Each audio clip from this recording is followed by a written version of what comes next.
गुरु परंपरा योग संस्थान में आपका स्वागत है। हम लोग हठ प्रदीपिका के चतुर्थ उपदेश यानी नादानुसंधान में हैं। नादानुसंधान में हम लोग आज नाद को देखेंगे, नाद की क्या अवस्था होती है और शुरुआत में, मध्य में, अंत में कैसी ध्वनि सुनाई देती है, जो महत्वपूर्ण है परीक्षा की दृष्टि से। इससे पहले वाली क्लास में हम लोगों ने समाधि को अच्छे से समझा था और उसी समाधि का थोड़ा सा और है, जिसमें स्वात्माराम जी कह रहे हैं, भगवान शिव के दिए हुए ज्ञान को बता रहे हैं। उन्होंने कहा है, कर्पूरम अनले यदवद सैंधवम सलिले तथा तथा संधियमानम च मनस्तत्वे विलीयते। जैसे आग में कपूर मिल जाता है, जब कपूर में हम आग लगाते हैं तो कपूर विलीन हो जाता है, उसका कोई अस्तित्व नहीं रह जाता है। जैसे जल में हम नमक डालते हैं तो नमक का अस्तित्व उसमें खत्म हो जाता है, दिखता नहीं है, पानी जैसा ही हो जाता है। वैसे ही ब्रह्म में जब हम मन को, चित्त को लय करते हैं, तो वैसे ही मन भी ब्रह्म में लीन हो जाता है, आत्मा में लीन हो जाता है। उसके बाद कह रहे ये सभी परीक्षा की दृष्टि से बहुत महत्वपूर्ण नहीं है, लेकिन क्या पता कुछ पूछते तो जब आपका पढ़ा हुआ रहेगा तो कुछ भी दिक्कत नहीं होगी। ज्ञेयम सर्वम प्रतीतम च ज्ञानम च मन उच्यते, ज्ञानम ज्ञेयम समम नष्टम नान्यः पंथा द्वितीयका।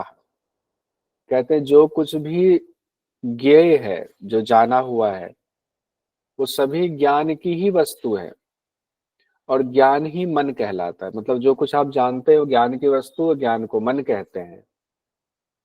इसीलिए ज्ञान और ज्ञान की वस्तु को नष्ट करने के अलावा दूसरा कोई रास्ता नहीं। तो ज्ञान और ज्ञान की वस्तु को नष्ट करने से तात्पर्य यह है कि मन का कार्य व्यापार ही खत्म कर देना, मन को लय कर देना। तो मन नष्ट हो गया, नष्ट मतलब निरोध हो गया मन का, तो आपको समाधि मिल जाएगी।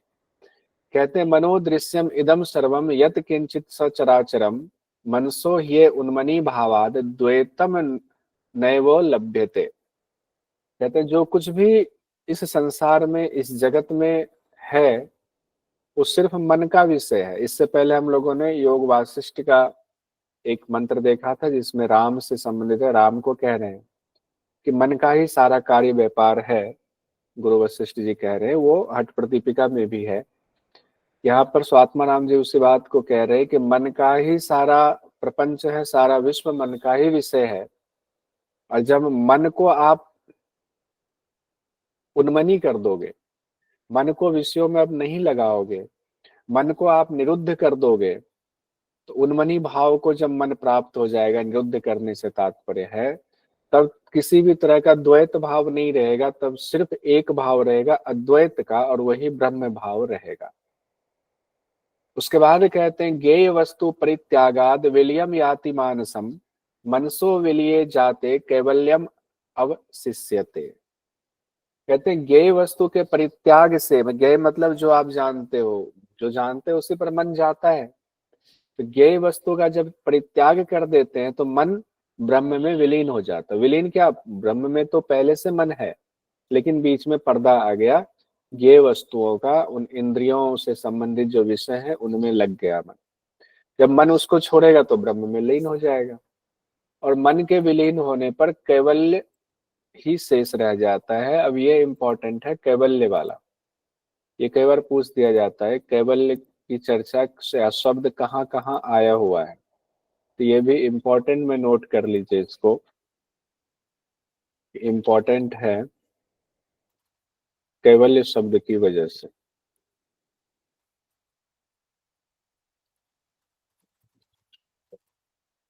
परीक्षा की दृष्टि से ये इम्पोर्टेंट है। क्यों इम्पोर्टेंट है? क्योंकि इसमें कैवल्य शब्द की चर्चा आई हुई। तो हठ प्रदीपिका में भी कैवल्य की बात आई है, ये कहीं नोट कर लीजिएगा। एवं नाना विधोपाया सम्यक स्वानुभवान्विता समाधि मार्गा कथिता पूर्व आचार्य महात्मा भी। कहते पूर्व के आचार्यों ने, महात्माओं ने अपने अनुभव पर विविध प्रकार के, नाना विधोपाया, विविध प्रकार के उपाय बताए हैं। किसके? समाधि मार्गा कथिता, समाधि मार्ग के अलग अलग उपाय बताए हैं।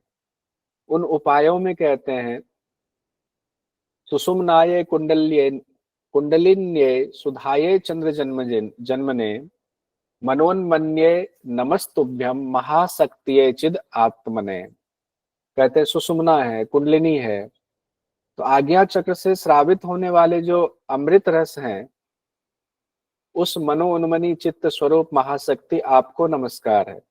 तो स्वात्मा राम जी जितने इंपॉर्टेंट चीजें हैं जो आपके मोक्ष में सहायक हैं, सुषुम्ना है, कुंडलिनी है, आज्ञा चक्र से श्रावित वो अमृत रस है, फिर आप समाधि के लिए मनो उन्मनी शब्द है, उन सबको नमस्कार करते हुए कहते हैं असक्य तत्व बोधानाम मूढ़ानाम अपि सम्मतम प्रोक्तम गोरक्षनाथेन नादोपासनम उच्यते। स्वात्मा राम जी किनका नाम लेकर कह रहे हैं? गोरक्षनाथ जी का नाम लेकर कह रहे हैं कि तत्व ज्ञान को जो पाने में असमर्थ लोग हैं, उनके लिए गुरु गोरक्षनाथ जी ने नाद की उपासना का उपाय बताया है। नाद की उपासना, अभी तक समाधि को ही समझाए जा रहे थे। अब बात आई कि ऋषि मुनियों ने, महात्माओं ने बहुत सारे उपाय बताए हैं। उन उपायों में स्वात्मा राम जी किन उपाय की चर्चा कर रहे हैं? जो गोरक्षनाथ जी ने उपाय बताए। बहुत सारे उपाय हैं, तो गोरक्षनाथ जी के उपाय वाले बता रहे हैं। क्या उपाय है? नाद की उपासना। उपाय हो गया, नाद की उपासना बताया हुआ है। अब यहाँ से नादानुसंधान की जो इस चैप्टर का नाम दिया हुआ है, वो चर्चा अब यहाँ से शुरू होगी कि नाद के उपाय का क्या अर्थ। कहते हैं आदिनाथेन सपाद कोटि लय प्रकाराः कथिता जयंती नादानुसंधानकम एकम एव मन्यामहे मुख्यतमम लयानाम। कि आदिनाथ किनके लिए इस्तेमाल होता है? भगवान शिव के लिए होता है। उनके बताए गए लय 1.25 करोड़ हैं। कितने हैं? 1.25 करोड़ लय के प्रकार बताए। सपाद कोटि लय प्रकारा, यानी लय के 1 करोड़ से भी ज्यादा, नहीं 1.25 करोड़ हर जगह व्याख्या में। 1.25 करोड़ लय के प्रकार बताए गए। लय मतलब क्या? समाधि। लय मतलब क्या? समाधि। ध्यान रखिएगा, इसमें बहुत कंफ्यूजन होती है। लय मतलब समाधि, लय मतलब समाधि, यानी कि समाधि के 1.25 करोड़ प्रकार हैं। और ऊपर ही कहा गया ऋषि मुनियों महात्माओं ने बताया, भगवान शिव ने 1.25 करोड़ उपाय बता दिए। उसके बाद कहते हैं कि 1.25 करोड़ जो उपाय बताए हैं, उसमें से एक उपाय ऐसा है जो प्रमुख है, और वो स्वात्मा राम जी उसी की चर्चा कर रहे हैं। गोरक्षनाथ जी का नाम लेकर के, भगवान शिव का नाम लेकर के, वो है नादानुसंधान। नादानुसंधान कम एकम, नादानुसंधान एक है उन 1.25 करोड़ में जो महत्वपूर्ण है, सबसे प्रमुख है। अब कहा गया है, कोई बात नहीं देव जी, आ तो गए, वीडियो देख लीजिएगा। हठ प्रदीपिका के मुताबिक आदिनाथ ने कुल कितने लय बताए हैं? 1.25 करोड़। 1.25 करोड़ समाधि के उन तरीकों, लय का मतलब समाधि, तो 1.25 करोड़ जो समाधि के उपाय बताए हैं, उसमें से सबसे प्रमुख उपाय है नादानुसंधान। मुझे लगता है मैंने इतनी बार रिपीट कर दिया कि अब याद हो गया होगा। अब आते हैं मुक्तासने स्थितो योगी मुद्राम संधाय सांभवीम श्रृणुयाद दक्षिणे करने नादम अंतास्थम एक धी। यह भी इंपॉर्टेंट मार्क कीजिए। क्यों मार्क करेंगे इंपॉर्टेंट? क्योंकि अब नादानुसंधान, नाद मतलब वो आवाज जो अंदर जो हमारे आवाज है, सबके अंदर, आपके अंदर, हमारे अंदर, कोई ऐसा नहीं जिनके अंदर नहीं है। उस आवाज को कैसे सुना जाए? तो उस आवाज मतलब उस नाद को कैसे सुना जाए? अब उस नाद को सुनने के लिए जो नादानुसंधान की विधि है, उसमें पहली बात यह है कि मुक्तासन में बैठना है। तो परीक्षा की दृष्टि से महत्वपूर्ण है, इसको नोट कीजिए। कहीं भी जो आपके नोट्स हैं उसमें अलग से इंपॉर्टेंट लिख करके नोट कीजिए कि नादानुसंधान का अभ्यास किस आसन में करना? मुक्तासन में। मुक्तासन किसका पर्यायवाची बताया गया है हठ प्रदीपिका में? सिद्धासन। सिद्धासन। तो बात सिद्धासन की ही हो रही है। तो अब क्वेश्चन में 2 तरीके से पूछा जा सकता है। एक तो सीधे मुक्तासन नाम दे करके, अगर आपके ऑप्शन में सिद्धासन भी हो, मुक्तासन भी हो, तो आपको मुक्तासन में टिक लगाना है। अगर कूट नहीं है तो एक ही ऑप्शन आपको सेलेक्ट करना, मुक्तासन आंख बंद करके लगाइए। अगर मुक्तासन नहीं दिया हुआ, सिद्धासन है, उसके अलावा बाकी आसन के नाम है, तो सिद्धासन में टिक लगाना है। एकदम कोई कंफ्यूज नहीं होना है, बिल्कुल टू द पॉइंट बात हो रही है। तो मुक्तासन में स्थित हो गए, उसके बाद क्या करना है, कौन सी मुद्रा लगानी है, सांभवी मुद्रा लगानी है। देखिए दो बातें हो गई, एक तो आपने मुक्तासन में बैठना है, दूसरा सांभवी मुद्रा लगाना है। कौन से अभ्यास की बात कर रहे हैं, नादानुसंधान की। उसके बाद कह रहे हैं दाहिने श्रृणुयाद दक्षिणे करने, दाहिने कान से सुनेंगे। क्या चीज सुनेंगे, नादम अंतास्थम एक धी, आपके अंदर का जो नाद है उसको दाहिने कान से सुनने का प्रयास करेंगे। आपके अंदर ही नाद है, किस कान से सुनेंगे, दाहिने कान से। तीन चीजें इंपॉर्टेंट हो गया, मुक्तासन में बैठेंगे, सांभवी मुद्रा लगाएंगे, दाहिने कान से नाद सुनेंगे। नाद भी कहाँ, आपके अंदर ही है। तो अब तीनों को एक बार रिपीट कर लेते, किस आसन में बैठकर नादानुसंधान है, बोल दीजिए। मुक्तासन। मुक्तासन। नादानुसंधान के दौरान किस मुद्रा में ध्यान लगाना है, सांभवी मुद्रा। सांभवी। किस कान से नाद सुनना है, दाहिने कान। ये तीन इंपॉर्टेंट पॉइंट था जो आपने रखना। अब देखिए आगे कहते हैं, श्रवण पुट नयन युगल घ्राण मुखानाम निरोधनम कार्यम शुद्ध सुषुम्ना शरणो स्फुटम अम्लः श्रूयते नादः। अब मन में सवाल आता है कि वो नाद कहाँ से उत्पन्न हो रहा है, कहाँ पे है हमारे शरीर के अंदर वो नाद। उसका जवाब यहाँ दिया गया है। एक तो कहा गया है, तो श्रवण पुट नयन युगल, श्रवण मतलब कान कहा गया है, और नयन युगल दोनों आंख कहा गया है।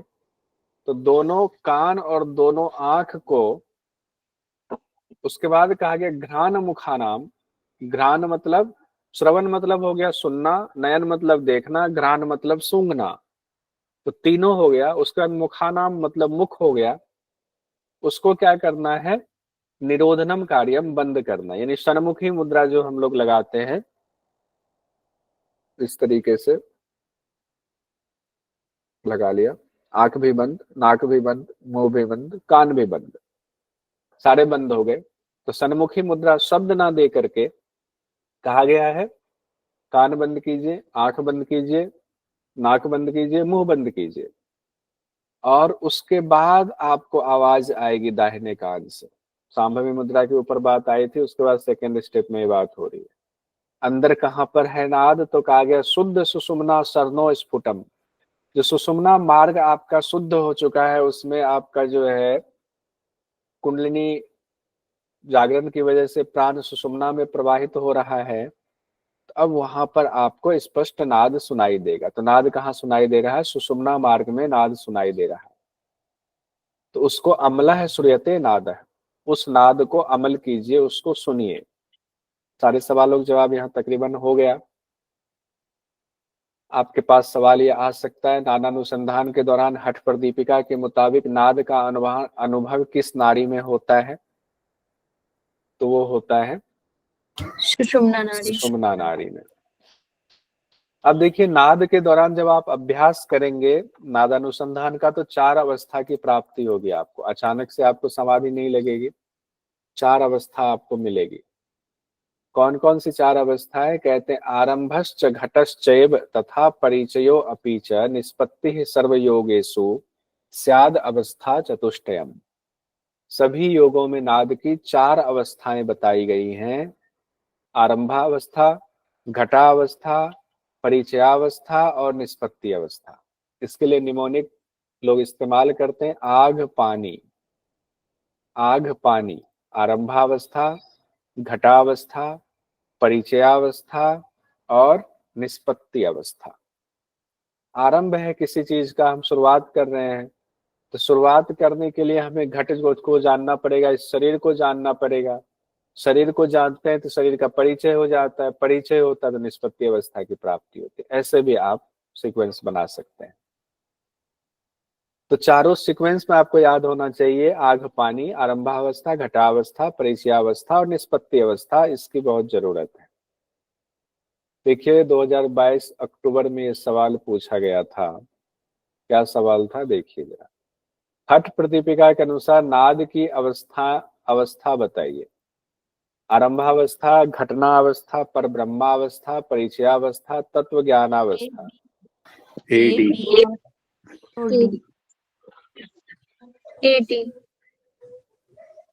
ABD हुआ क्या? घटना ABD वो घटना की घटावस्था। घटना, ये A घटावस्था, D घटावस्था हो गया। घटावस्था ऑप्शन 1 ABD हाँ, वो घटना लिखा ABD था, घटा। देखिए ऐसे अगर ABD कभी मान लीजिए, बहुत बढ़िया, ABD, ऐसा फिर कभी सवाल आए ना और एग्जाम में घटा की जगह जैसे घटना लिखा हुआ था रहे, तो एक बार इंग्लिश वाले पे जरूर नजर मार लीजिएगा। तो वहां पर क्या लिखा हुआ बी ऑप्शन में, यहाँ तो हिंदी टाइपो वाली स्थिति हो सकती है, वहां क्या लिखा हुआ है उससे जरूर मैच कीजिएगा, नहीं तो पिछली बार की तरह 2 नंबर गए काम से। पिछली बार ये गलती हो चुकी थी। तो ए, बी और डी, तो ए, बी और डी है पहला ऑप्शन आपका यहाँ पर सही है। तो क्वेश्चन इतना आसान भी पूछा जाता है। आगे देखिए, अब है आरंभावस्था। अब एक एक करके आग पानी में आरंभावस्था पर आते हैं। आरंभावस्था में कहते हैं ब्रह्म ग्रंथेर भवेद भेदो ये आनंद है शून्य संभव विचित्र है क्वन को देहे अनाहत श्रूयते ध्वनि है। कहते हैं आरंभावस्था में ब्रह्म ग्रंथि का भेदन होता है और आपको आनंद की प्राप्ति होती है। विचित्र है क्वन को, क्वन मतलब होता है आभूषण जो होता है उसकी जो आवाज होती है उसको क्वन कहते हैं। तो आभूषणों की रगड़ से जो उत्पन्न ध्वनि होती है, कितनी सुंदर ध्वनि होती है, उसके समान आपके नाद में यानी सुषुम्ना में वो अनाहत नाद सुनाई देता है। कब? आरंभावस्था में कहा गया है ये बात। और आरंभावस्था में किसकी कौन सी ग्रंथि का भेदन होता है? 3 ग्रंथि होती है, ब्रह्म ग्रंथि, विष्णु ग्रंथि, रुद्र ग्रंथि। तो ब्रह्म ग्रंथि का भेदन आरंभावस्था में होता है, ये भी महत्वपूर्ण है। और आभूषण की रगड़ से उत्पन्न ध्वनि होती है, शब्द भी याद रखिए, क्वन। फल क्या होता है आरंभावस्था में? कहते हैं दिव्य देहश्च तेजस्वी दिव्य गंधश्च स्वरोगवान संपूर्ण हृदय शून्य आरंभे योगवान भवेत। शरीर दिव्य हो जाता है, यानी योगी दिव्य देह वाला हो जाएगा, तेजस्वी हो जाएगा, दिव्य गंधश्च दिव्य गंध उसके शरीर से आनी शुरू हो जाएगी, त्वरोगवान आरोगी हो जाएगा, संपूर्ण हृदय है शून्य, पूरा हृदय जो है बिल्कुल खाली हो जाएगा, ऐसा जैसे निरालंब हो जाएगा, पवित्र निर्मल हो जाएगा। तो हृदय शून्य होने से तात्पर्य है कि हृदय में अब कोई ना दोष ना विकार कुछ नहीं है, हृदय शून्य हो गया, निरालंब हो गया। तो शुरुआती समाधि की अवस्था तो हो ही गई। दिव्य देह, तेजस्वी, दिव्य सुगंध आने लगेगा, रोग खत्म हो जाएंगे, हृदय जो है शून्य हो जाएगा। ये किसमें है? आरंभावस्था में। घटावस्था का देखिए, अब यहां से इंपॉर्टेंट है, ये जो हम पढ़ रहे हैं चारों अवस्था से ये इंपॉर्टेंट है, इसको एक बार और रिवीजन कर लेंगे। घटावस्था द्वितीय अवस्था है। द्वितीयायाम घटीकृत्य वायुर्भवति मध्यगः दृढ़ासनो भवेद योगी ज्ञानी देव समस्तदा। कहते हैं द्वितीय जो है, उसके बाद आगे एक और मंत्र है, विष्णु ग्रंथे ततो भेदात परमानंद सूचक अति शून्य विमर्दश्च भेरी शब्द सह तदा भवेत। पहले में तो ब्रह्म ग्रंथि का भेदन होता है, दूसरे में विष्णु ग्रंथि का भेदन होता है, तीसरे में किसी ग्रंथि का भेदन नहीं होता है, चौथे में रुद्र ग्रंथि का भेदन होता है। ये तो सूत्र याद कर लीजिए। पहले दूसरे में 2 ग्रंथि का भेदन, तीसरा खाली, चौथे में रुद्र ग्रंथि का भेदन होता है। हर जगह यही बताया गया। अब इस मंत्र पे आते हैं, कहते हैं द्वितीय जो आपकी घटा अवस्था है, द्वितीय अवस्था, प्राण वायु का सुषुम्ना में संचार जो हो ही रहा है, वायु भवती मध्य का, उसमें संचार होता ही रहता है। तब कहते दृढ़ासनो भवेद योगी, आसन में दृढ़ हो जाए योगी, और फिर वो ज्ञानी हो जाता है देवता के समान। किसमें? घटावस्था में देवता के समान ज्ञानी हो जाता है। तो ऐसा क्या होता है कि देवता के समान ज्ञानी होता है? कहते हैं विष्णु ग्रंथि का भेदन हो जाता है, विष्णु ग्रंथि का भेदन हो जाता है और परम आनंद की प्राप्ति होती है। परमानंद सूचक है, परम आनंद का ये सूचक है, उसकी प्राप्ति होती है। अति शून्य, तब अति शून्य में विमर्द, विमर्द मतलब होता है अलग अलग नादों की आवाज आती है, तब अति शून्य में अलग अलग नाद आपको सुनाई देने लगते हैं। कौन से नाद, उसके बारे में थोड़ा सा बताया है। भेरी शब्द स तदा भवेत, भेरी जैसी आवाज, नगाड़े की आवाज होती है ना, नगारा नगारा नगारा गाना भी है। और हम लोगों ने उसमें जब पुरानी कोई महाभारत और रामायण में पढ़ते हैं तो भेरी की आवाज, रणभेरी बज गई, तो भेरी शब्द है, वहां रणभेरी, युद्ध से पहले भेरी बजाई जाती थी। तो इस तरह की आवाजें सुनाई दे सकती है। अब आगे बढ़ते हैं, परिचयावस्था में आते हैं। सब अवस्था आएंगे, उसके बाद आवाज पे भी आएंगे अलग से। तृतीयायाम तो विज्ञेयो विहायो मर्दल ध्वनि महाशून्यम तदा याति सर्व सिद्धि समाश्रयम। कहते हैं तृतीय जो अवस्था है वो परिचय अवस्था है, जिसमें मर्दल की आवाज सुनाई देती है। मर्दल मतलब ढोल की आवाज होती है, ढोल की ध्वनि सुनाई देती है। और महाशून्य तदा याति, कहते हैं प्राण महाशून्य में चला जाता है, जो कि आश्रय स्थल है, उसमें पहुंच जाता है। यानी प्राण पहुंच जाता है उस महाशून्य में यहाँ पर। लेकिन अभी भेदन ब्रह्म ग्रंथि का, रुद्र ग्रंथि का नहीं हुआ है। यहाँ पहुंच तो जाता है, लेकिन शिव से अभी मिलन नहीं हुआ है। परिचय अवस्था में परिचय हो गया है, बस भगवान शिव है और मैं हूँ। पर्दे के उस पार, ऐसा मान लीजिए पर्दे के उस पार है, बस पर्दा को भेदन करने की जरूरत है, वही रुद्र ग्रंथि है, ऐसा समझ लीजिए। तृतीय अवस्था में ढोल की आवाज सुनाई देती है, प्राण महाशून्य में चला जाता है। उसके बाद कहते हैं चित्तानंदम तदा जित्वा सहजानंद संभव है दोष सुख दुख जरा व्याधि क्षुधा निद्रा विवर्जिता है। जब यहाँ पहुंच गए तो जरा सा ही तो बचा है, और कोशिश करने पर अवस्था आएगी। लेकिन यहाँ तक पहुंचना भी बहुत बड़ी बात है, उसमें भी बहुत सारी सिद्धियां मिल जाती है। क्या सिद्धियां मिल जाती है? कहते हैं दोष दुख जरा व्याधि, कहते हैं कि दुख जो है वो खत्म हो जाएंगे, दोष भी सारे खत्म हो जाते हैं, बुढ़ापा खत्म हो जाता है, व्याधि और भी है वो सब भी खत्म हो जाता है, क्षुधा और निद्रा भी खत्म हो जाता है। तब क्या होता है? चित्तानंदम तदा जित्वा, कहते हैं चित्त में क्या होता है? आनंद के अनुभवों को त्याग कर सहजानंद संभव, सहज अवस्था को प्राप्त हो जाता है। आनंद के अनुभव को भी चित्त त्याग देता है और सहज अवस्था में चला जाता है, निर्लिप्त वाली अवस्था में पहुंचने वाला है। तो दोष खत्म हुआ, त्रिदोष, दुख खत्म हुआ, जितने भी दुख हैं, जरा मतलब बुढ़ापा खत्म हुआ, व्याधि सारे खत्म हो रहे हैं, रोग, क्षुधा मतलब भूख नहीं लगेगी, निद्रा मतलब नींद नहीं सताएगी। ये सब किस में आया? परिचय अवस्था में आ गया। अब आते हैं अंतिम अवस्था, वो पर्दा अब टूटने वाला है, पर्दा का अब भेदन होने वाला है, निष्पत्ति अवस्था। कहते रुद्र ग्रंथिम यदा भित्वा सर्वपीठ गतो अनिलः निष्पत्तो वैनवः शब्दः क्वनक वीणा क्वनो भवेत। कहते हैं रुद्र ग्रंथि का भेदन हो गया। अब जो पर्दा है, पर्दे को भेदन कर दिया, और पर्दे को भेदन करके क्या होता है? प्राण ईश्वर स्थान में पहुंच जाता है। निष्पत्तो वैनवः शब्दः, निष्पत्ति अवस्था में वैनव, वैनव मतलब हुआ वेणु, मतलब वंशी, वंशी बजाते हैं ना, वंशी की आवाज। क्वनक, क्वनक, क्वनद होता है आभूषण जो ऊपर पड़ा, आभूषण की भी आवाज मिली जुली। वीणा क्वनो, क्वनद वीणा क्वनो कहा गया, तो तीन शब्द एक साथ कहा गया है। मतलब ये कि आप ये सोचो कि छोटी घंटियों की आवाज भी होती है, आभूषण की आवाज और वीणा की आवाज। तो वंशी और वीणा और आभूषण की मिली जुली आवाज सुनाई देती है। मतलब अब पतली आवाज होगी, मधुर आवाज होगी।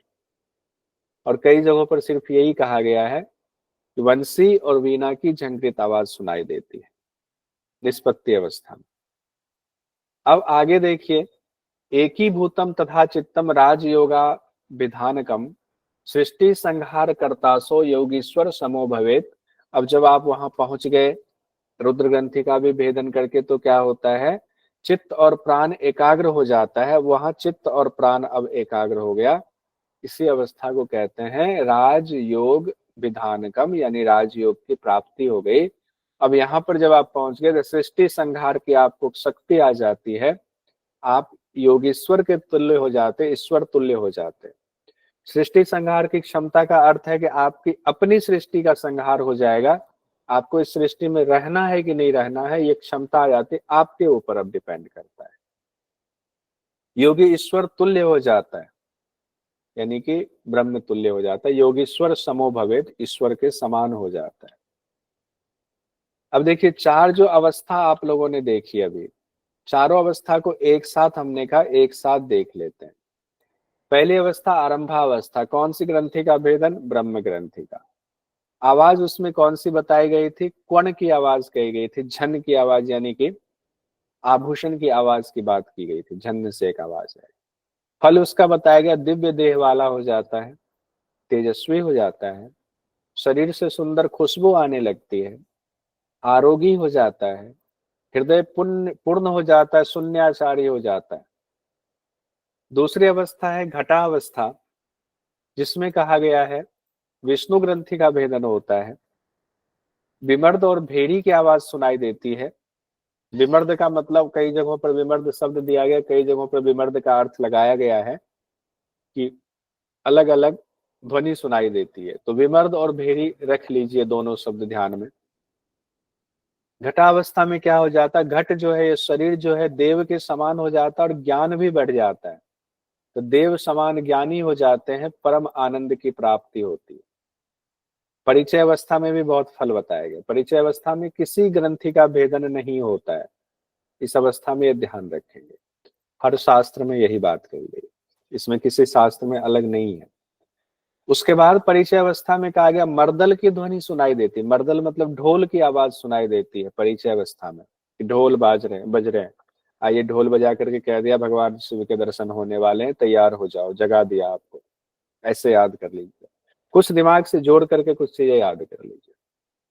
अब प्राण कहाँ पहुंच गया है? सभी सिद्धियों को देने वाले उस आश्रय स्थल पर प्राण पहुंच गया है, लेकिन अभी उस शिव से योगेश्वर नहीं हुआ है। पहुंच गया तो अब कहते हैं आनंदावस्था को छोड़कर सहजावस्था की प्राप्ति हो गई। अब आनंद वाली अवस्था नहीं, अब क्या है? सहज अवस्था की प्राप्ति हो गई। ये एग्जाम में क्वेश्चन पूछा जा सकता है, किसमें आनंदावस्था को छोड़ करके सहजावस्था की प्राप्ति होती है? परिचय अवस्था में। किसमें? हठ प्रदीपिका में। क्या बताया गया फल? दोष, तीनों दोष, त्रिदोष दूर होंगे, दुख दूर होगा, जरा दूर होगा, व्याधि नहीं होगी, क्षुधा निद्रा का नाश होगा। चतुर्थ जो है वो है निष्पत्ति अवस्था। क्या कहा गया? रुद्र ग्रंथि का भेदन होता है। आवाज कौन कौन सी सुनाई देती है? तो एक को कहा गया वैनव, यानी कि वेणु यानी वंशी की आवाज सुनाई देती है। क्वनद वीणा, क्वनो के बारे में दो जगह पर दो चीजें आती है। एक कहा गया है कि वीणा और आभूषण की आवाज, कई जगहों पर कहा गया है कि वीणा की झंकृत आवाज होती है। तो दोनों शब्द संस्कृत में याद कर लीजिए। अब किस तरह से ऑप्शन आता है, जब आपको दोनों चीजें रहेंगी आपके सामने, दिक्कत नहीं होगी।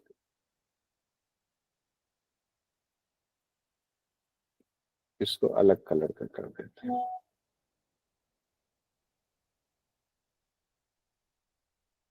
हाँ, अब इसमें कहा गया है फल क्या होता है? राजयोग की प्राप्ति होती है, सृष्टि संहार की क्षमता आ जाती है, ईश्वर के समान हो जाता है। तीन फल बताए गए। क्या? राजयोग की प्राप्ति, सृष्टि संहार की क्षमता और ईश्वर के समान हो जाता है। किसमें? निष्पत्ति अवस्था। आगे बढ़ते हैं। यहां तक मुझे लगता नहीं किन्हीं को दिक्कत होगी, आगे भी पढ़ ही लेंगे। इतना इंपॉर्टेंट था इसीलिए इसको रिपीट भी किया, इसको टेबल भी बनाया हुआ था। अब कहते हैं अस्तु वा मास्तु वा मुक्तिर अत्रे वा खंडितम सुखम लयोद्भव इदम सौख्यम राजयोगाद अवाप्यते। कहते हैं कि मुक्ति आपको मिले ना मिले, लेकिन अखंड सुख नादानुसंधान में जरूर मिलता है। अखंड सुख की प्राप्ति होती है, और लय से उत्पन्न यह नादानुसंधान राजयोग से प्राप्त होता है। नादानुसंधान किससे प्राप्त हो रहा है? कहते राजयोग से प्राप्त हो रहा है। उसके बाद कहा गया राजयोगम अजानन्तः केवलम हठकर्मिणः एतान अभ्यासिनो मन्ये प्रयास फल वर्जितान। स्वात्माराम जी कहते हैं राजयोग ना जानते हुए जो केवल हठ विद्या का ही अभ्यास करते हैं, जो राजयोग नहीं जानते सिर्फ हठ अभ्यास विद्या का अभ्यास करते हैं, उन योग अभ्यासों के लिए जो प्रयास है वो श्रमहीन। पहले भी कहा गया था कि श्रम करने के बराबर है, यहां भी कहा गया प्रयास फल वर्जितान, फलहीन है वो जो राजयोग नहीं जानता है। उसके बाद कहते हैं उन्मन्य अवाप्तये शीघ्रम भ्रू ध्यानम मम सम्मतम राजयोग पदम प्राप्तुम सुखोपायो अल्पचेतसाम सद्यः प्रत्यय संधाई जायते नादजोलयः।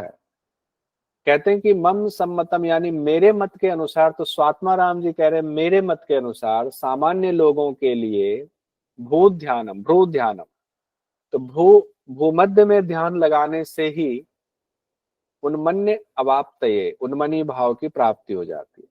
इसीलिए बहुत सारे लोग यार ध्यान लगाते हैं ना, तो स्वात्मा राम जी ने इस बात की पुष्टि की है। कहते हैं मेरे मत के अनुसार अगर आप भूमध्य में भी ध्यान लगाते हैं तो उससे भी उन्मनी की प्राप्ति होती है, तब सुख पूर्वक राजयोग पद को प्राप्त कर लिया जा सकता है उस साधक के द्वारा। और नाद से उत्पन्न जो लय है, नाद से उत्पन्न लय मतलब कि नाद से उत्पन्न जो समाधि है वो तुरंत ही आनंद को देने वाला है। यहाँ पर भी नाद की महत्ता बताई गई। उसके बाद कहते हैं नादानुसंधान समाधि भाजम योगेश्वरणाम हृदय वर्धमानम आनंदम एकम वचसाम अगम्यम जानाति तम श्री गुरुनाथ एक है। कहते हैं कि नादानुसंधान क्या कर रहे हैं, आप क्रम से जान रहे, क्रम से उसकी समाधि की प्राप्ति आपको हो रही, चारों क्रम आपको बता दिया गया आग पानी वाला। अब इससे प्राप्त समाधि से महान योगियों के हृदय में किस तरीके का आनंद उत्पन्न होता है उसका वर्णन आप शब्दों में नहीं कर सकते हैं, क्योंकि पहले हुआ नहीं और सबको हुआ नहीं। तो अगर आपको हुआ है तो आप दूसरे को कैसे बताएंगे? जिन्होंने कोई फल खाया ही नहीं कभी, उसको कहेंगे उस फल का स्वाद ऐसा था जैसे, अब जैसे कैसे वैसा फल जैसा कोई स्वाद है ही नहीं। तो वाणी से उस अनिर्वचनीय हो जाता है, उनको नहीं कह सकते हैं। उनको कौन जानते? एक श्री गुरुनाथ ही जानते हैं, या उनको नाथ गुरु की कृपा से ही प्राप्त किया जा सकता है। एक तो या तो वो जानते हैं या उनकी कृपा से आप प्राप्त कर सकते हैं, लेकिन जब आप प्राप्त करेंगे तो आप उसको वाणी से वर्णन कर ही नहीं सकते हैं। अब यहाँ पर अब फिर से पीछे आ रहा है, अब यहाँ से इंपॉर्टेंट है, मार्क भी देखिए ऊपर लिखा हुआ है। यहाँ तक आपको पूरी बात बता दी गई। अब जो नाद के दौरान आवाज सुनाई देते हुए यहाँ एग्जाम की दृष्टि से 3 अवस्था आएगी, प्रथम अवस्था, मध्यम अवस्था और उच्च अवस्था में, कि नाद कौन कौन से सुनाई देते हैं। एग्जाम में यहाँ से क्वेश्चन पूछे जाते हैं।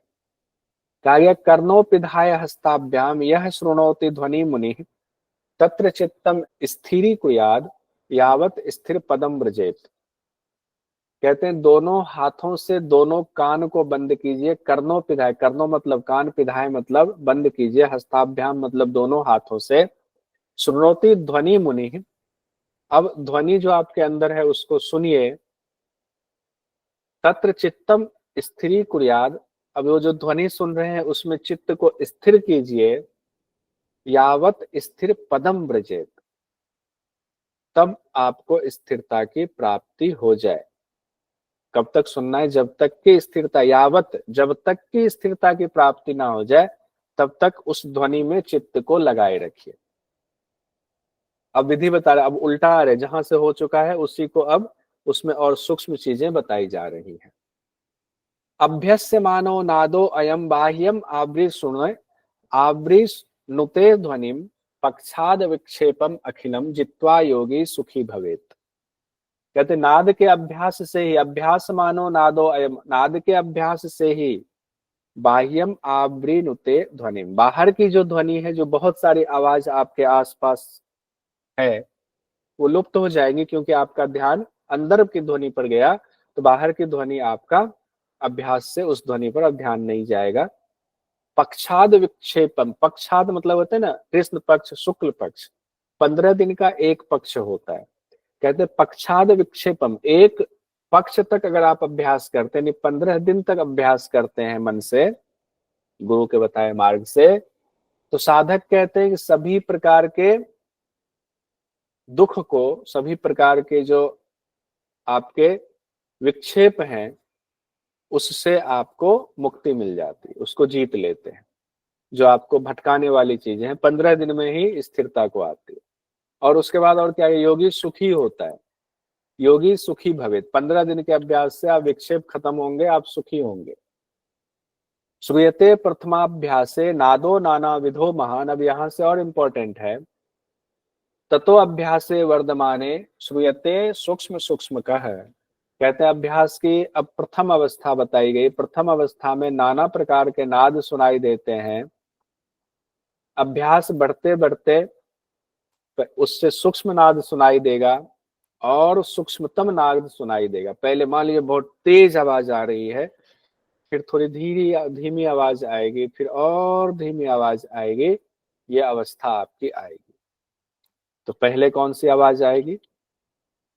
कहते हैं आदो जलधि जीमूत भेरी झरझर संभवाह। शुरुआत में आदो मतलब शुरुआत में, जलधि मतलब कहते हैं समुद्र में जो समुद्र की आवाज होती है, भयंकर आवाज होती है वो। जीमूत मतलब होता है मेघ बादल की जो गरजने की आवाज होती है वो। भेड़ी मतलब होता है बड़ा, बहुत बड़ा ढोल या रणभेड़ी कह सकते हैं कि युद्ध में जो भेड़ी बजाई जाती थी, रणभेड़ी जिसको कहते हैं। झरझर मतलब कहते हैं झरने के पास जाए तो वहां झरझर नाद सुनाई देता है, झरने की आवाज। ये आवाज सुनाई दे। कितनी आवाज होगी? 4। समुद्र की, मेघ गर्जन की, भेड़ी की और झरने की, झरझर नाद। 4 आवाज कब? शुरुआत में आदो।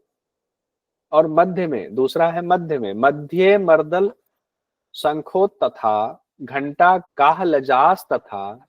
कहते हैं मध्य में आपको मर्दल मतलब कि ढोल की आवाज सुनाई देगी, शंख की आवाज सुनाई देगी तथा घंटा और काहलज की आवाज सुनाई देगी। इसमें भी 4 चीजें। मध्य में भी क्या?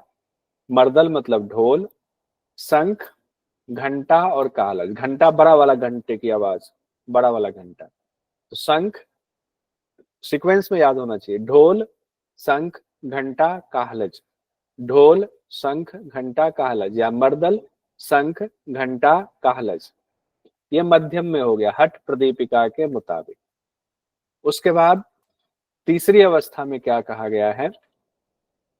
अंते तो किंकिणी वंश वीणा भ्रमर निस्वानाह इति नाना विधा नादाह श्रूयन्ते देह मध्यगाह। अंत में तीसरी अवस्था में किंकिनी मतलब होता है छोटी घंटियां जो होती हैं उसकी आवाज सुनाई देगी। उसके बाद वंश मतलब कहा गया है वंशी की आवाज सुनाई देगी, वीणा की आवाज सुनाई देगी और भौरे की आवाज सुनाई देगी, उसके समान आवाज सुनाई देगी। ये कहां पर नाद सुनाई देगा? इति नाना विधा नादा। ये सारे नाद नाना विध कहां सुनाई देंगे? श्रूयन्ते देह मध्यगाह। देह के मध्य यानी मध्यगाह शब्द आया हुआ है किनके लिए? सुषुम्ना के लिए। सुषुम्ना में सुनाई दे। अब तीनों का सीक्वेंस एक बार फिर से देखिए। तीनों ही अवस्था में 4-4 ध्वनि सुनाई दे रही है।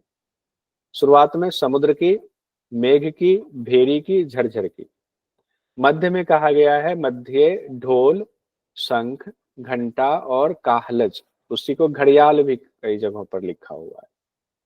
और सबसे अंत में पहले तेज आवाज थी, उससे कम आवाज हुई, अब अंत में और कम हो गई।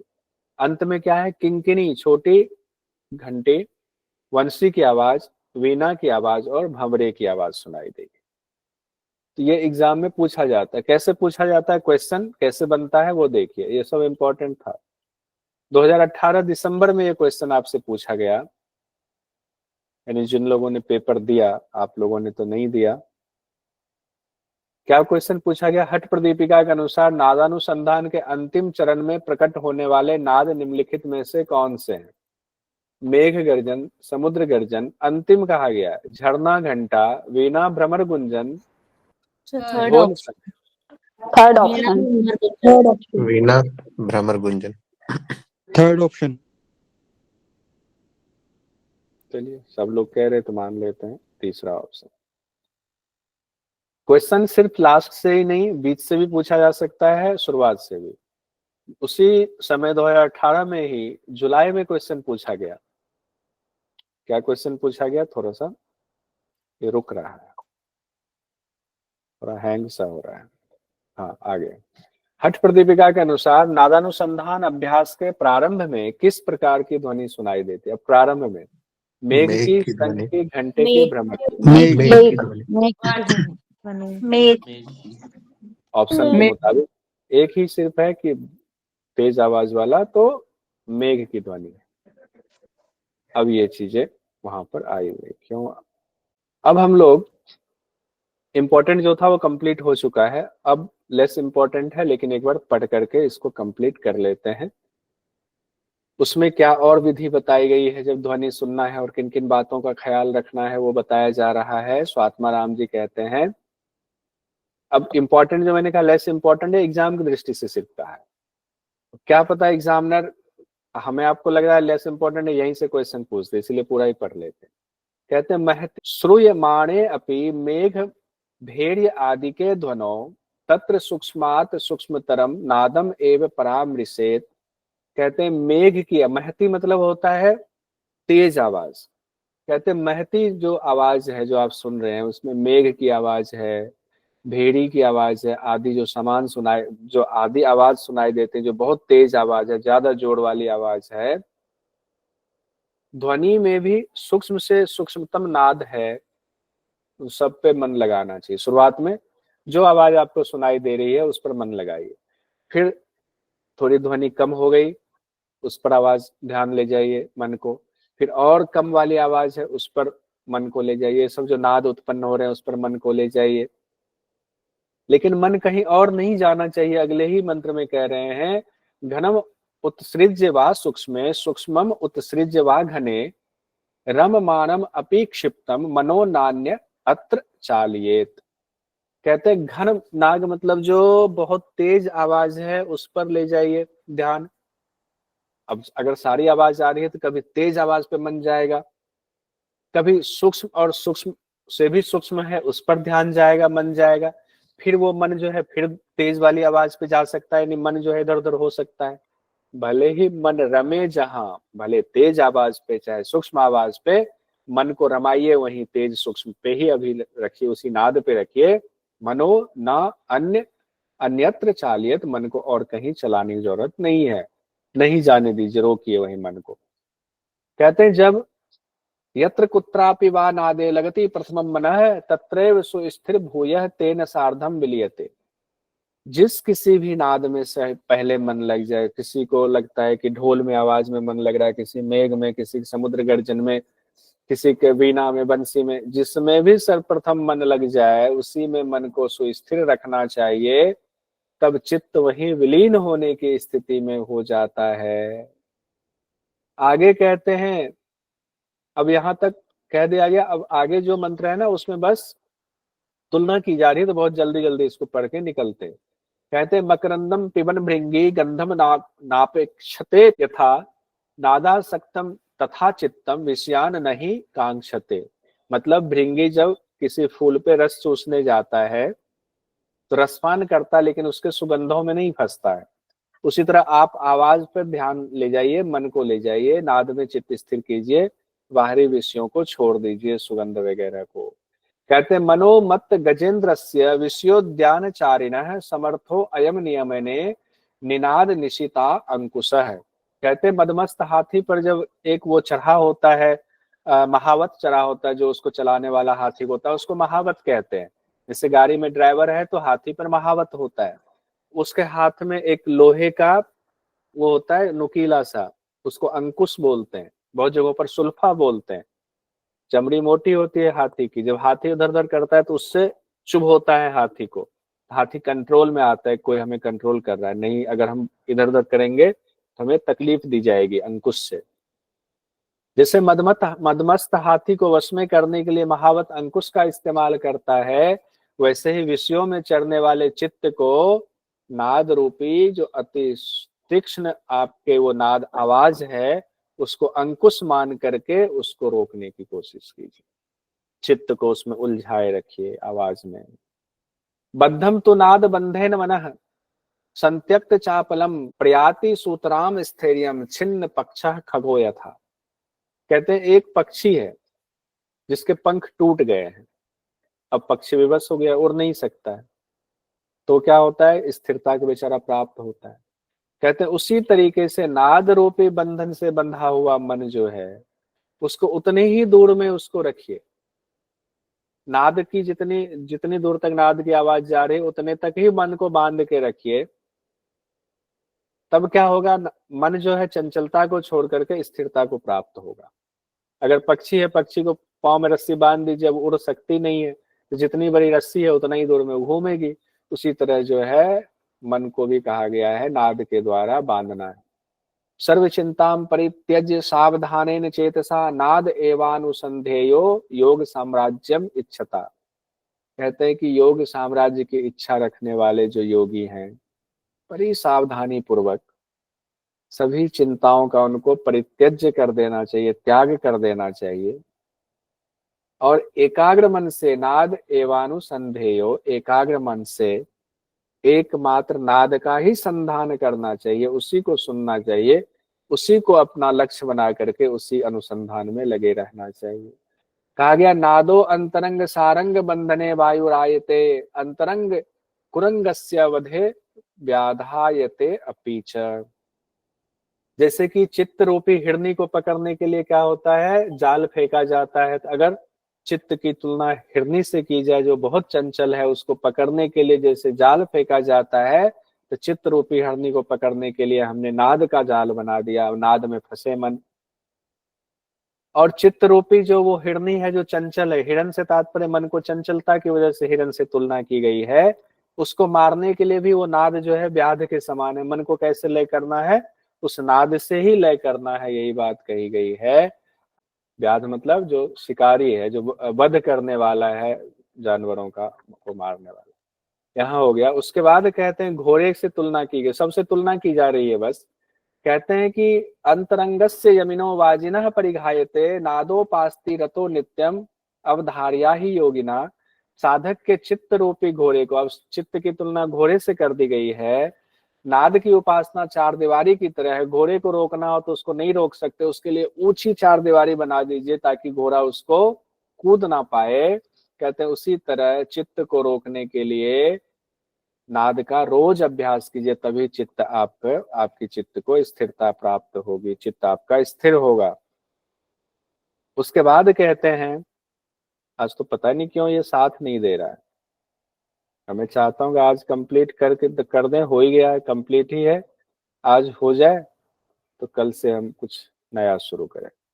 उसके बाद कहते हैं बद्धम विमुक्त चांचल्यम नाद गंधक जारनाथ मनः पारदम आपनोति निरालंबाख्य खेटनम। कहते हैं मन रूपी पारद, मन को पारद भी चंचल होता है, नाद रूपी गंधक के प्रभाव से चंचलता को छोड़ देता है। यानी पारा को चंचलता खत्म करना हो तो उसमें गंधक मिलाया जाता है। तब उसी तरह मन को अगर आपको कंट्रोल में करना है तो नाद के द्वारा कंट्रोल में कीजिए, तब वह निरालंब व्योम में विचरण करता है, निरालंब आकाश में विचरण करता है। उसके बाद कहा गया है नाद श्रवणतः क्षिप्रम अंतरंगम भुजंगमम विस्मृत सर्वम एकाग्रह कुत्र चिन्ह नहीं धावती। जैसे सांप जो है, सांप किससे जो है कंट्रोल में रहता है, उसको सुनाया जाता है एक नाद। ये जो बजा रहे हैं क्या बोल रहे हैं इसको, बीन सर, बीन बीन बोलते हैं, बीना कह रहे हैं। जैसे सांप को कंट्रोल में करने के लिए बीन की आवाज निकाली जाती है और सांप बीन के उस पर नाचता रहता है, कहीं और नहीं जाता। उसी तरह मन रूपी सर्प को जो है नाद के द्वारा आप कंट्रोल में कीजिए। काष्ठे प्रवर्तितो बहिनी काष्ठेन सह साम्यते नादे प्रवर्तितम चित्तम नादेन सह लियते। कहते लकड़ी से उत्पन्न आग लकड़ी के साथ ही शांत हो जाता है। अब जो नाद की इतनी तुलना की गई है, मन को कहा गया है कि मन को नाद में लगाना है। जब मन नाद में लग गया, तब जैसे ही नाद भी खत्म होगा तो चित्त भी लीन हो जाएगा। यानी लकड़ी की तुलना की गई है नाद से, अग्नि की तुलना की गई है मन से। लकड़ी जब तक है अस्तित्व तब तक अग्नि जल रही है, लकड़ी का अस्तित्व खत्म, अग्नि भी बुझ जाएगी, अब अग्नि है ही नहीं। तो अग्नि बुझेगी तो क्या होगा, अब देखिए यहाँ बड़ा इंपॉर्टेंट चीज है। अब ये फिर से हिरन वाले आ गए। कहते घंटा दिनाद सक्त स्तब्धांत करण हरिणस्य प्रहरणम अपि सुकरम स्याच क्षर संधान प्रवीणश्चेत। कहते हैं चित्त रूपी हिरण जब घंटा आदि ध्वनि से आकृष्ट होकर ठहर जाता है, जैसे होता है ना चित्त, वो ये हिरन वगैरह चल रही है, 1 घंटे का आवाज मारी जाता, अचानक से जो है ऐसे होकर के देखने लगती कहाँ है, 1 मिनट के लिए रुक जाती है। धनुर्धारी की तरह प्रवीण योगी उसी समय चित्त रूपी हिरण पर प्रहार करने में सफल हो जाता है। तो उसी तरह से जैसे आपने चित्त के नाद के द्वारा चित्त को जो है जब आप सुन रहे हैं उसमें कभी घंटे की आवाज, कभी कोई आवाज आ रही है, तो मन जो है वो, चित्त जो है वो नाद में ही टिका रहता है। और फिर योगी जो है क्या करता है, उस मन का शिकार कर लेता है, उसको कहीं और नहीं जाने देता है। उसके बाद कहा गया विष्णु के परम पद की प्राप्ति होगी। यहाँ से इंपॉर्टेंट है, कहा गया है अनाहतस्य शब्दस्य ध्वनिर यह उपलभ्यते ध्वनिर अंतर्गतम गेयम गेयस गेयस्या अंतर्गतम मनः मनस तत्र लयम याति तद विष्णोः परम पदम। कहते अनाहत शब्द में जो ध्वनि विद्यमान रहता है, उस अनाहत शब्द है उसमें ध्वनि विद्यमान है, उस ध्वनि के अंदर ज्योति है, वो ज्योति आत्म ज्योति है उस ध्वनि के अंदर। ऐसे ही नहीं वो ध्वनि निकल रही, नाद निकल रही है, उसमें शक्ति किसकी है? उस ध्वनि, उस आत्मा की शक्ति है। उस नाद में वो ज्ञेय ज्योति रहती है। उस ज्ञेय के अंदर मन के जाने पर, यानी कि उस ज्योति में मन के जाने पर मन उस ज्योति में विलीन हो जाता है, वहीं पर विष्णु का परम पद है। इतनी सुंदर बात कही, ये इंपॉर्टेंट था, ये ध्यान रखिएगा। उसके बाद कहते हैं तावद आकाश संकल्पो यावच शब्द प्रवर्तते निःशब्दम ततम परम ब्रह्म परमातेति गीयते। अब जहां तक शब्द की मर्यादा है वो कहाँ तक है? जहां तक आकाश है वहीं तक शब्द है। आकाश जहां तक आप देखते हैं वहां सब शब्द की परिकल्पना की जा सकती है, लेकिन जब आकाश खत्म हो गया तो उसके परे शब्द नहीं है, निःशब्द ब्रह्म है।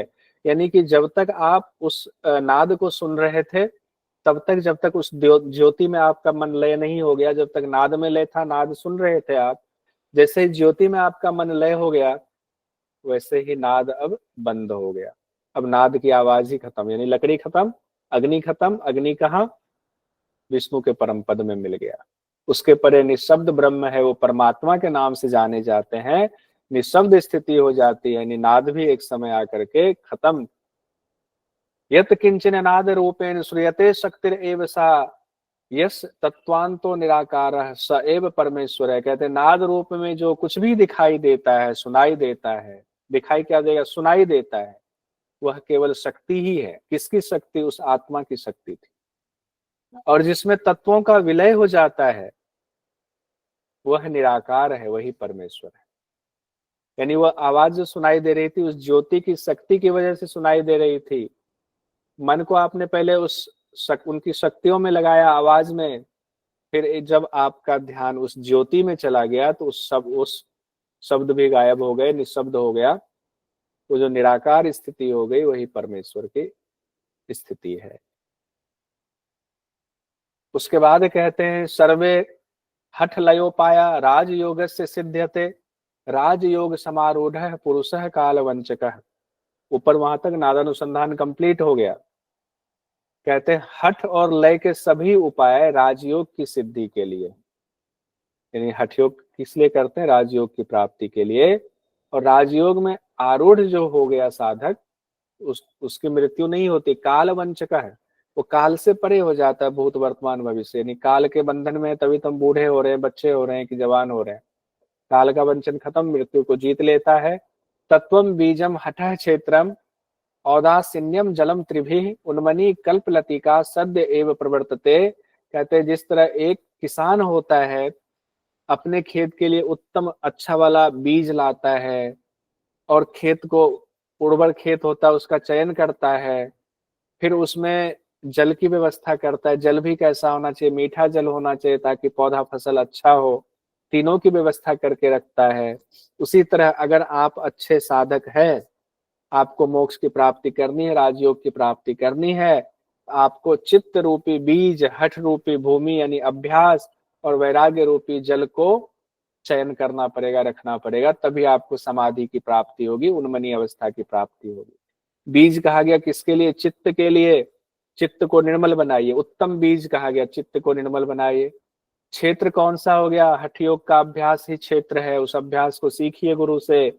और जल क्या है? वैराग्य है, उस वैराग्य को अपनाइए अभ्यास करते करते, तब आपको सिद्धि प्राप्त होगी। कहते हैं सदा नादानुसंधानात् क्षीयन्ते पाप संचया निरंजने विलीयते निश्चितम चित्त मारुतो। कहते हैं जब आप नादानुसंधान का अभ्यास करते हैं हमेशा, तो अभ्यास करते करते एक स्थिति ऐसी हो जाती है कि आपके सारे पाप समूह का क्षय हो जाता है। क्षीयन्ते पाप संचया, जितने पाप संचय थे सब छीन हो जाते हैं।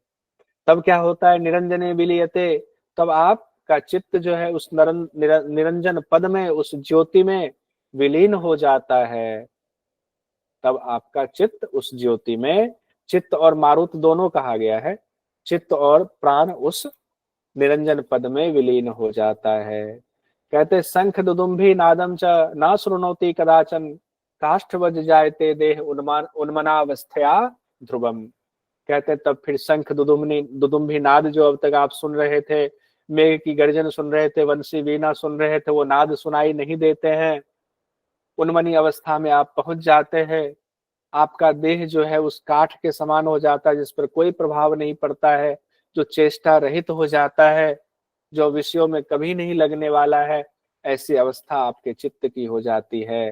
कहते हैं सर्वावस्था विनिर्मुक्त सर्व चिंता विवर्जित मृतवत तिष्ठते योगी स मुक्तो नात्र संशय है।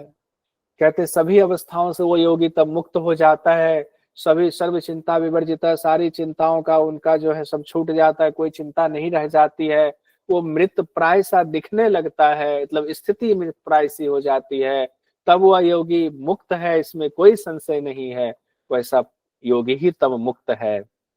ऐसा नहीं कि आपकी इच्छा हो रही है थोड़ा सा दही भल्ले खा लेते, तब तो मतलब मामला गड़बड़ है। अब कुछ नहीं, काष्ठवत काठ को आप कहीं दही भल्ले खा लो तो खाएगा, लेकिन आप कहीं योग कराने जाते होंगे, आपको कोई कहता होगा ये खा लो, 2 बार आपने मना किया, 3 बार मना किया, चौथी बार में कहा अच्छा चलो थोड़ा सा खा ही लेते हैं, तो इसका मतलब अभी आपकी स्थिति वापस लौटने वाली है।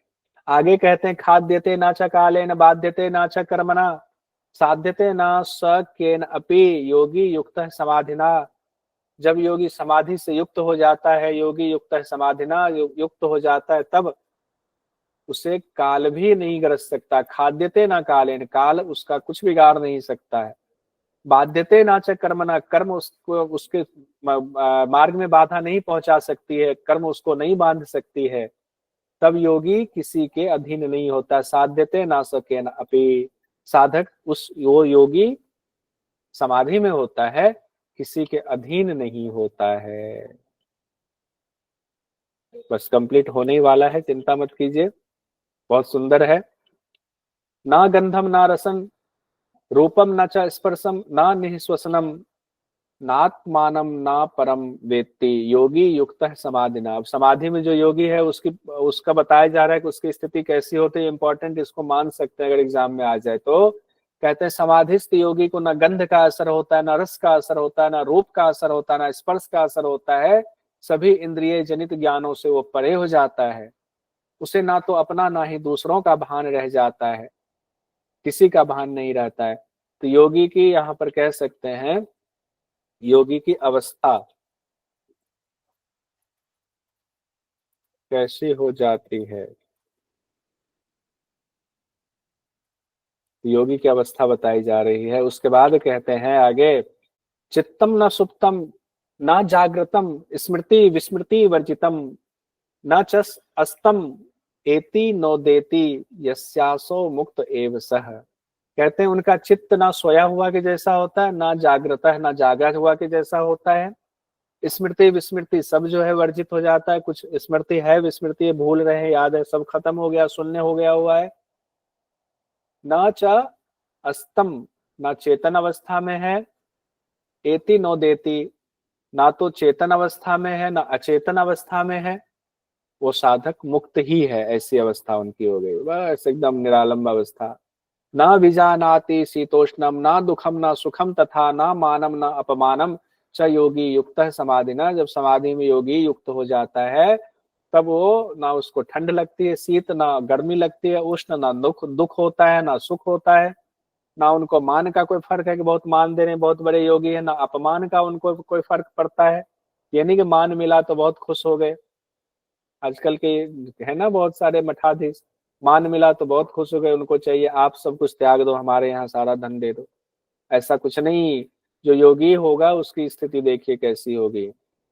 स्वस्थो जागृत अवस्थायाम सुप्तवद यो तिष्ठते निःश्वासोच्छ्वासः हीनस् च निश्चितम मुक्त एव सह। वो जागृत अवस्था में अगर है तो भी सोए हुए के समान ही उसका व्यवहार होता है, सोए हुए के समान ही अवस्थित रहता है। मतलब अब यहाँ ऐसा नहीं कि वो कहीं मरा हुआ पड़ा हुआ रहता है, ये सब कहा गया विषयों के प्रति, ये सारी बातें कही जा रही।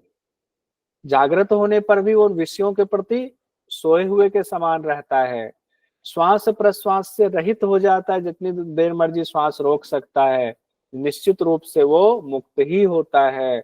अवध्य है सर्व शस्त्राणाम, अशक्य है सर्वदेहिनाम, अग्राह्यो मंत्र यंत्राणाम, योगी युक्त है समाधिना।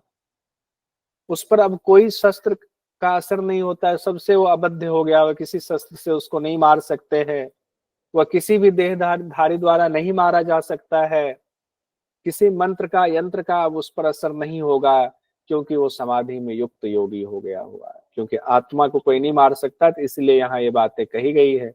जैसे आत्मा को कोई देहधारी नहीं मार सकता, आत्मा न मरती है न मारी जाती, न शस्त्र का असर होगा, न मंत्र का न यंत्रणा का, तो इसीलिए ये बात वहां कही गई है आत्मा में अवस्थित योगी के लिए। यावन नैव प्रविशति चरण मारुतो मध्य मार्गे, यावद विदुर न भवते दृढ़ प्राणवात प्रबंधात, यावद ध्याने सहज सदृशम जायते नैव तत्वम, तावज ज्ञानम बदति तद इदम दंभ मिथ्या प्रलाप है। अब देखिए, सोमरस को हम खेचरी लगा करके स्थिर करने की सोचते हैं, कहते हैं जब तक सुषुम्ना में प्राण प्रवेश नहीं हो जाता, कुंडलिनी जागरण नहीं हो जाती है, तब तक सोमरस स्थिर नहीं होगा। अब कितना भी खेचरी लगा लीजिए, अब कुंडलिनी जागरण, हम लोगों ने खेचरी मुद्रा के बारे में पढ़ा था ना, वहां जितना पढ़ा उससे ज्यादा खेचरी मुद्रा का नादानुसंधान में बताया गया था। तो दोनों चीजें जरूरी है। कहते प्राण वायु के नियंत्रण से, यानी प्राण वायु का नियंत्रण कब होगा, जब सुषुम्ना में प्राण प्रवाहित होगा, तब सोमरस स्थिर होगा, अदरवाइज सोमरस स्थिर नहीं हो सकता है। कहते हैं जब तक परम तत्व सहज रूप से ध्यान में नहीं आ जाता, यानी वो जो आत्मा का, मान लीजिए शुरुआत में आप ध्यान लगा रहे हैं, ज्योति दिख रही है, फिर विस्मृत हो रही है, फिर दिख रही है, फिर विस्मृत हो रही है, लेकिन यहाँ कह रहे हैं जब तक वो परम तत्व, वो ज्योति जो है सहज रूप से ध्यान में नहीं आ जाता। सहज मतलब क्या है, उसको अब प्राप्त करने की कोशिश ही नहीं करनी पड़ रही, ध्यान लगाने को अब तो उसमें मिल गए, उसको सहज अवस्था कहा जाता है। तब तक ज्ञान की बात करना दंभ और मिथ्या है। तब तक जो कोई कहता है हमें तो एनलाइटमेंट हो गया है, क्या आजकल बड़ा शब्द चला हुआ है एनलाइटमेंट, हम जो है बड़ा अंदर से हमारी ज्योति जग गई हुई है, तो मिथ्या और दंभ है जब तक ये स्थिति नहीं होती है। उसके बाद देखिए, एक हमने इसको अब फल और समाधिस्थ योगी के लक्षण को एक साथ टेबल बनाया है। समाधिस्थ योगी गंध रस रूप में कोई फर्क नहीं पड़ता, स्पर्श का कोई महत्व नहीं, इन सभी इंद्रिय जनित जो ज्ञान है उससे परे हो जाता है।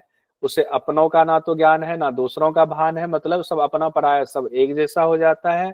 उनका चित्त ना तो सोए हुए के समान है ना जगे हुए के समान है, स्मृति विस्मृति से परे हो जाते हैं। जो ना चेतन अवस्था उनको कह सकते हैं, ना अचेतन अवस्था कह सकते हैं, ना उनको गर्मी लगती ना उनको ठंड लगती, शीतोष्ण से परे हो गए, ना दुख होता है ना सुख होता है, ना मान की जरूरत ना अपमान से फर्क पड़ता है। जागृत अवस्था में भी वो सोए हुए के समान होते हैं, इंद्रियों के विषयों के प्रति श्वास प्रश्वास से रहित जैसे हो जाते हैं, निश्चित रूप से वो मुक्त ही है। अब फल क्या बताया गया है उनके लिए, ऊपर हम लोग पढ़ चुके हैं, उसी को देख रहे हैं। काल अपना ग्रास नहीं बना सकता, काल वंचनम शब्द इस्तेमाल किया गया था। कर्म अपने बंधन में नहीं बांध सकता है। योगी किसी के अधीन नहीं रह जाता है, कोई ऐसा नहीं कोई योगी को चाहेगा कि अपने अधीन करके रखे, योगी किसी के अधीन भी नहीं रह जाता है। उन पर किसी शस्त्र का असर नहीं होता है, कोई देहधारी नहीं के द्वारा नहीं मारा जा सकता है, किसी मंत्र का और यंत्रणा का प्रभाव भी नहीं पड़ता है। ये कंप्लीट हो गया है। एक दो क्वेश्चन देख लेते हैं जो पूछे गए, बस पीवाईक्यू वाले, कोई नहीं। ये क्वेश्चन देखते हैं जो दिसंबर 2023 में पूछा गया। हठयोग प्रदीपिका के अनुसार नादानुसंधान की परिचयावस्था में किस वाद्य यंत्र की ध्वनि सुनाई देती है? अभी हम लोगों ने पढ़ा परिचय अवस्था में मर्दल का था, ढोल बजा करके परिचय करा रहे हैं कि भगवान इसको आ गया। हाँ ठीक है, तो मर्दल की ध्वनि सुनाई देती है, मर्दल। अब यही है बात। हाँ आ तो गया। 2023 में ही पूछा गया, हठ प्रदीपिका में नादानुसंधान के अभ्यास के लिए किस आसन में बैठना चाहिए? देख लीजिए, क्वेश्चन हमने कहा था कि याद कीजिए, ये क्वेश्चन पूछा गया 2023। चौथा इसमें क्यों लिखा हुआ मुक्त पद्मासन, मुक्तासन होगा, ऑप्शन गलत है। ये है मुक्तासन। आगे है जुलाई 2022 में पूछा गया, हठ प्रदीपिका के अनुसार नाद की अवस्थाएं बताइए। आरंभावस्था, घटावस्था, परब्रह्मावस्था, परिचयावस्था, तत्व ज्ञानावस्था। ये आप लोगों ने इसे देख लिया था। ABD. ABD ठीक है। आगे 2019 में पूछा गया, हठ प्रदीपिका के अनुसार नादानुसंधान के निष्पत्ति अवस्था में किस प्रकार के नाद का स्फुरन होता है, बताइए। वीणा। वीणा. वीणा निष्पत्ति अवस्था है, उसमें एकदम सूक्ष्म वाला। हठ प्रदीपिका जून 2019 में हठ प्रदीपिका के अनुसार लय का लक्षण क्या है? विषय में प्रवृत्ति, विषय में गहन प्रतिष्ठा, विषय में तल्लीन होना, विषय विस्मृति। विस्मृति. विषय विस्मृति। लय का मतलब समाधि, समाधि में क्या होगा? विषय विस्मृति होगी। जून 2019 में ही हठ प्रदीपिका के अनुसार कुलवधु किसे कहा गया? चौथे में है शांभवी मुद्रा। शांभवी। दिसंबर 18 में पूछा गया, हठयोग प्रदीपिका अनुसार निष्पत्ति अवस्था में वायु किस ग्रंथि का भेदन करती है? रुद्र ग्रंथि। रुद्र ग्रंथि. किन्हीं को संशय हो तो बताइए। रुद्र ग्रंथि। दिसंबर 2018 में ही पूछा गया, हठ प्रदीपिका के अनुसार नादानुसंधान के अंतिम चरण में प्रकट होने वाले नाद निम्नलिखित में से कौन से हैं? वीणा, भ्रमर, गुंजन। वीणा, भ्रमर, गुंजन तीसरा। दिसंबर 2018 का है, हठ प्रदीपिका के अनुसार ब्रह्म ग्रंथि भेदन से साधक बनता है। फल बता दिया गया। ब्रह्म ग्रंथि का भेदन किसमें हुआ? पहला में ओजस्वी और निरोगी। ओजस्वी और निरोगी. ओजस्वी निरोगी. ओजस्वी निरोगी। देखिए किस तरह से क्वेश्चन पूछा जाता है। पहले तो आरंभावस्था में कौन से नाद सुनाई देता है, किस ग्रंथि का भेदन होता है, फल क्या होता है, तीनों तरीके से क्वेश्चन पूछा जा रहा है। जुलाई 18 में पूछा गया, हठ प्रदीपिका के अनुसार नादानुसंधान अभ्यास के प्रारंभ में किस प्रकार की ध्वनि सुनाई देती है? मेघ की ध्वनि। ठीक है। जुलाई 18 में ही एक और क्वेश्चन है, तो पीडीएफ बढ़ जाए तो तुरंत देख लेते हैं। स्वात्माराम के अनुसार योग की साधना में मन किसके साथ निकटस्थ रूप से संबद्ध रहता है? मन किसके साथ? प्राण मन। ठीक। प्राण होगा, प्राण। मन किसके साथ है? देखिए जब कुंडलिनी जागरण होता है ना, तो मन जो है प्राण के साथ मिलकर के सुषुम्ना में जाता है। तो प्राण में ही, प्राण सुषुम्ना में गया, उसकी वजह से नाद सुनाई देता है। इसीलिए किसके निकटस्थ रहता है? प्राण के निकटस्थ रहता है। बस ये PYQ कंप्लीट हो गया आपका।